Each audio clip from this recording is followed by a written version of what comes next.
शिरोळ तालुक्यात गेल्या आठवड्यापासून सुरू असलेल्या पावसामुळे पंचगंगा आणि कृष्णा नदीच्या पाणी पातळीत मोठी वाढ झाली आहे। तालुक्यातील बंधारे पाण्याखाली गेले असून कुरुंदवाड येथील अनवडी ओढा पाण्याखाली गेल्यानं कुरुंदवाड शिरोळ जुना मार्ग बंद करण्यात आलाय। तसेच कृष्णा नदीच्या पाणी पातळीत मोठी वाढ झाल्यानं शनिवारी श्री क्षेत्र नृसिंहवाडी येथील दत्त मंदिरात पुराचं पाणी शिरलं। यावेळी भाविकांची 2 फूट पाण्यात उभं राहून श्री दत्त दर्शन घेतलं।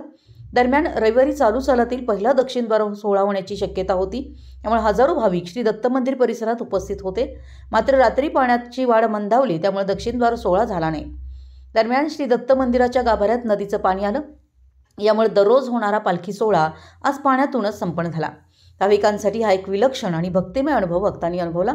मंदिर परिसरात पाणी आल्यानं पुजारी, मंदिराचे सेवेकरी आणि भाविक पालखीला पाण्यातूनच घेऊन गेले।